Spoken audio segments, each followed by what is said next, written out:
Assalamualaikum warahmatullahi wabarakatuh. Perkenalkan, saya Nadia, NIM 19042161 dari jurusan Ilmu Administrasi Negara, Fakultas Ilmu Sosial, Universitas Negeri Padang.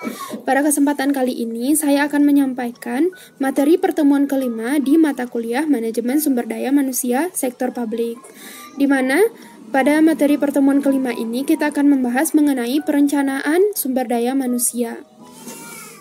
Baiklah, pada materi perencanaan sumber daya manusia ini kita akan membahas 3 topik, yaitu mengenai analisis kebutuhan sumber daya manusia, selanjutnya faktor-faktor yang mempengaruhi analisis kebutuhan sumber daya manusia, dan formasi sumber daya manusia.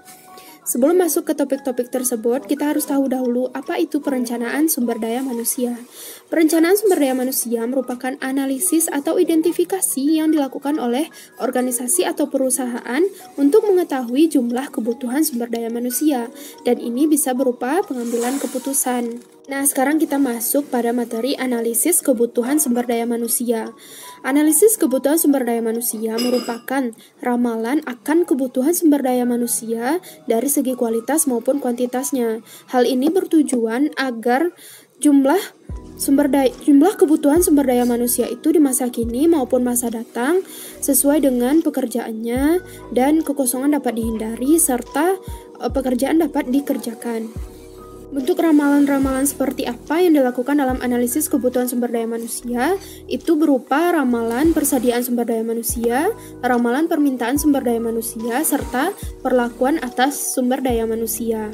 Berikutnya adalah faktor-faktor apa yang diperlukan dalam menentukan analisis kebutuhan sumber daya manusia. Terdapat 3 faktor. Yang pertama adalah faktor internal.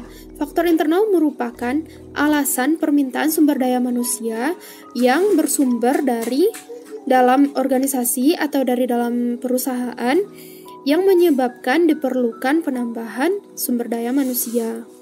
Faktor-faktor internal ini dapat berupa rencana strategis dan rencana operasional, prediksi produk dan penjualan, pembiayaan sumber daya manusia, pembukaan bisnis baru, desain organisasi dan desain pekerjaan, selanjutnya yaitu keterbukaan dan keikutsertaan para manajer.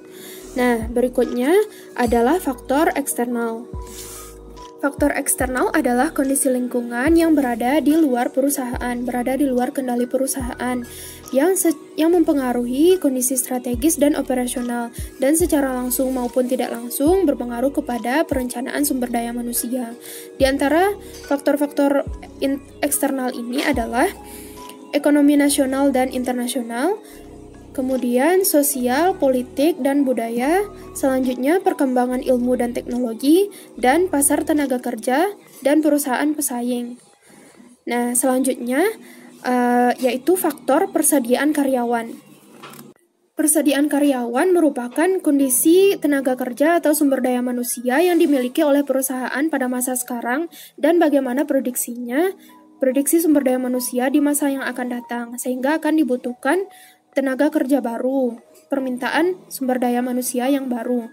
Kemudian faktor-faktor yang mempengaruhinya adalah karyawan yang pensiun, kemudian kematian karyawan, dan pengunduran diri karyawan. Selanjutnya adalah pembahasan yang terakhir mengenai formasi sumber daya manusia. Peraturan Pemerintah Nomor 54 Tahun 2003 mengatur tentang formasi pegawai negeri sipil. Formasi merupakan susunan atau jumlah pangkat pegawai negeri sipil yang diperlukan oleh suatu satuan organisasi negara serta bekerja dalam jangka waktu tertentu. Nah, formasi pegawai negeri sipil ini juga terdapat di pusat dan daerah.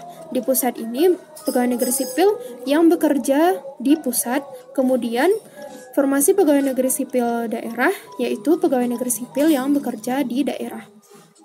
Baiklah, sekian pembahasan materi pertemuan kelima Manajemen Sumber Daya Manusia Sektor Publik, yaitu perencanaan sumber daya manusia.